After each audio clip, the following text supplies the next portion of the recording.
Hi, everybody. It's been a while since we've had an update on the Gorgar Pinball machine. Thought I would check in with you all and let you see what progress we've made on it and see how it's coming along. Let's go ahead and start with the back box and see some of the changes that we've made. We'll go ahead and open it up here. Of course, when we first got this machine, it wasn't functioning correctly, and we had, even after we did get it to run, we had some problems with some solenoids sticking on. So some of the focus will be on the repairs that we've made there. Um, we did end up replacing a couple of chips there, as well as a couple of transistors in the solenoid driver board. This took care of the problems that we were seeing on the play field itself. We've also moved the battery pack to an external adapter. That way, any future battery leakage will not risk damaging the boards. Over here, you'll see that we've rebuilt the soundboard with new capacitors. Finding some of these uh, axial type capacitors is getting difficult, but many thanks to our good friends at Big Daddy Enterprises Pinball Parts. They still can get them most of the time. And we've also done a lot of additional work here on the power supply board as well, including replacing capacitors. And then we did a nice mod to the machine based upon recommendations and added two new fuses that tie into the two bridge rectifiers that are cause for some potential fire hazards should there be a short or a failure of one of the bridge rectifiers. So that's all complete.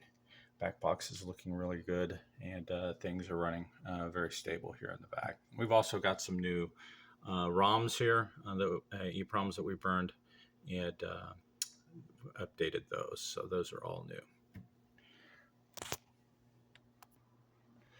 Moving on to the play field now, with the back box closed, you'll come back and we'll see that we've replaced all of the burnout light bulbs.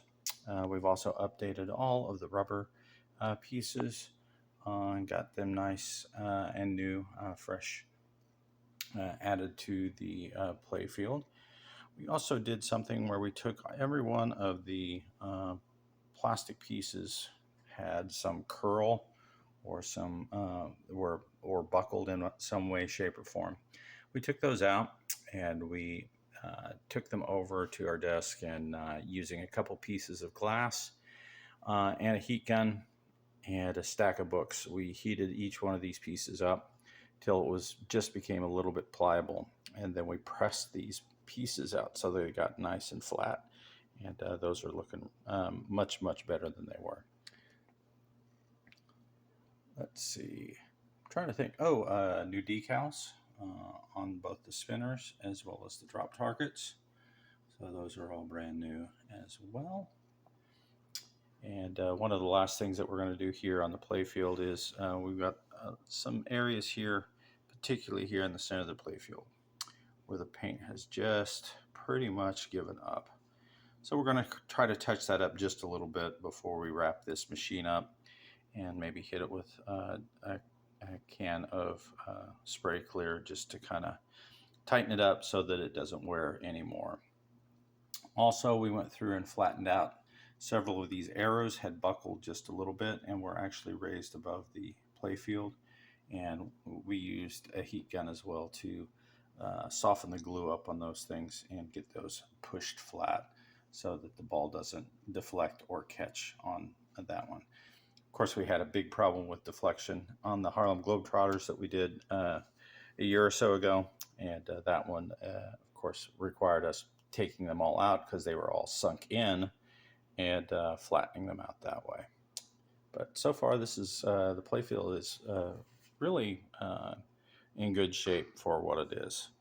So let's take a look underneath and see what we've done there. Okay, looking underneath here, we've done quite a bit to the game.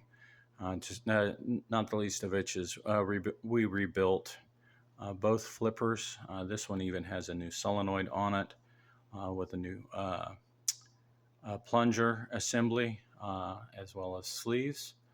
And then on this side, the solenoid itself was fine, but we did have to end up replacing the plunger, the crank, as well as a new end of stroke spring, because the previous one was actually really was not designed for this. It looks like it had been stolen off of something else, and then they had made some modifications to the previous crank and just wasn't working very well. So those items have been taken care of. Let's see, moving over here, this was the original trouble solenoid when we got the machine to boot. Originally, this one was locking on because of those transistors. We ended up going ahead and swapping that one out, even though the solenoid itself is probably in good shape. We just went ahead and decided to change that one out. And of course, it has a new sleeve as well. We've cleaned all of the plungers on all of the solenoids all the way around. Looking at the drop target mechanisms, we took and cleaned both of them, completely disassembled them, wiped down all of the, got all of the grit and grime off of each one of them. Of course, we took and removed the what was left of the old decals and got the new decals and put those on there. So those are looking really good as well. We took most of the light bulbs out and went through each light socket and cleaned out any corrosion that we could find and dusted that off. And there was also a switch. I'm trying to remember which one was down here, but we had a switch here. Maybe it was, oh, I think it was that kicker that was associated with that drop target. Yeah, because that's a brand new switch. We replaced that switch as well because it had basically disintegrated. So that one's all, that's all cleaned up. And so as you can see, the underneath is looking really, really good. And again, the machine plays really well. Last thing here, besides the play field, we're going to go through the cabinet and just kind of sweep it out really good and try to get a little bit of the dust and grit out of here. It's hard to, I don't know what you can do to clean it up, short of painting it, which I don't think we want to go to that much trouble. But by and large, the game is looking really, really nice and is playing really, really well.